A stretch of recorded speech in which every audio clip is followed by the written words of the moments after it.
Hello, it's Andy from PCR Global with another one of my walk and talk few minute series for risk management, covering the high level structure of ISO. It's like different this week in the fact that I won't be walking. I've had a couple of messages to say that it might be easier if I stand still for you guys to understand me. I think what I do know is that it's probably easier for me to stand still as well, but we'll give it a try anyway. But we've been covering the high level structure of the ISO standard: context, leadership, planning, support, operation, performance evaluation and improvement. We've done context and leadership, and now we're going to move on to planning. The standards we're looking at is 1878 security, 14,001 environmental, 9,001 quality and 45,001 which is safety. Clause 6, planning. This for me is the most important clause of the entire ISO management system. This clause feeds into all other clauses. It's a time where us as risk practitioners get to really get involved. And if we're setting up a system for somebody, this is it. This is risk. If we're auditing, again, this is it. We are going to focus on this area. At least I do anyway, because for me, this is absolutely critical. It's a critical area. So the clause planning itself is generally made up of 2 sub-clauses, 3 for quality, but basically for the remainder of the standards there is 2. And that is 6.1, action to address risks and opportunities, and 6.2, which is the objectives, and then planning to achieve them.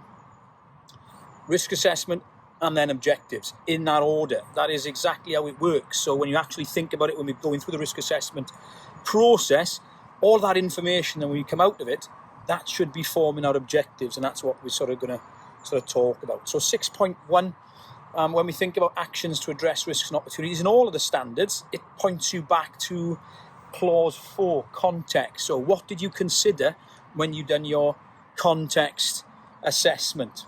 Did you use a pestle? So you need to take the information from the pestle into clause 6 for your planning and your risk and opportunities assessment.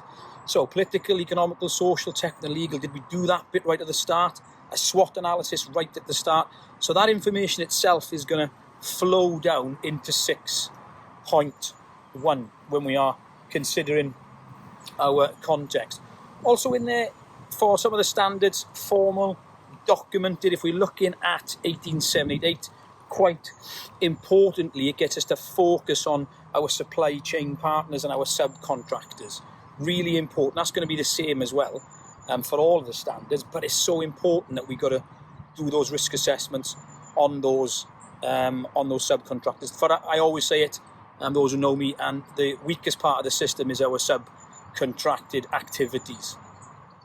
So this is the area for risk assessment. When we think about the various standards, if we start with environmental standards, so we're going to be looking at the actual aspects and impacts. So this is going to be an environmental risk assessment. I'm going to be asking to see your aspects. What is an aspect? So an aspect is any element of an organisation that interacts with the environment. That then leads us to ask, what is the environment? So the environment is an organisation's surroundings in which it operates. It includes top, middle and bottom, so that's air, land and water. It includes flora, it includes fauna, that's everything we can see around us today. And it also includes humans, their interrelationship. So even with the 14,001 environmental standard, we are considering humans. Aspects, the environment and impacts. What is an impact? So any impact is any change, whether that is beneficial or non-beneficial, wholly or partial, that we've made, that our products and services have made within the environment. If we look at health and safety, hazard identification, it's a part in there for hazard identification, chemical, biological hazards, psychosocial hazards, work hour hazards. So how are we doing our hazard ID? If we could be in quality, we could switch over there. We could be FMEA, failure modes and effects analysis. If we're in security, we could be doing a security risk assessment, which is going to encompass a threat assessment due to malevolent actions. So these assessments are going to be different. The criteria is going to be different. If we're in environmental, we're looking at the life cycle perspective, a cradle to grave. We're looking at all the way through how we are managing the aspects and names. And I like to actually do that across all of the actual sort of standards. So documented information, we're going to look at our methodologies, switching over back to 45,001. A hand and arm vibration risk assessment is completely different to a noise assessment, which is completely different to a working at height assessment. There's different hierarchies of control within there. So it gives me the opportunity to actually see what you guys are actually doing in terms of your methodologies, how you're assessing risk. What is your risk assessment sort of methodology? Also within that 6.1, actions to address risk and opportunities, we're going to be looking at legal and other requirements. This is, again, a big clause. We haven't got enough time to talk about it all. Legal and other requirements, that's sort of missing from 9001. But in environmental, it is actually compliance obligations, where we're looking at those areas you can control and what you can't control, what you can influence within your operations for your activities, products and services. So that part is legal and other requirements is really important. What are we talking about? If you're safety, could be talking about and your licensing. Obviously the laws, we've got a plethora of laws for each of the standards.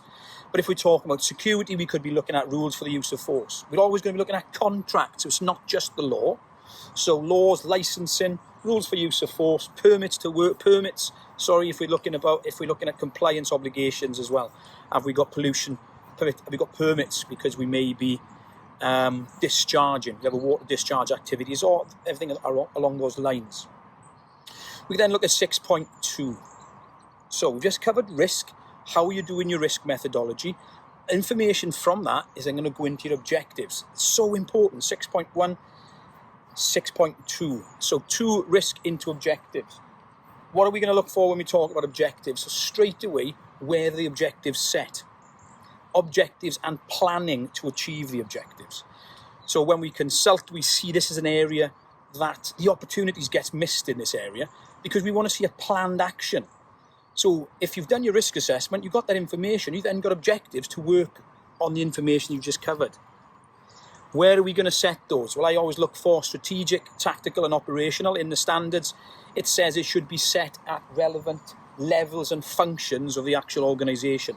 So if you've got an objectives chart potentially that's got strategic, senior management, the way the business is going, tactical, mid-level management for the managers, and operational, boots on the ground, spill kits, cleaning weapons, I don't know, it could be anything, but I'm looking for those set over those sort of 3 areas. So the objectives are really, really important. You've got to consider your policy. So if I'm looking at your objectives, I'm going to go back to the policy. Is the framework in the policy statement for setting the objectives.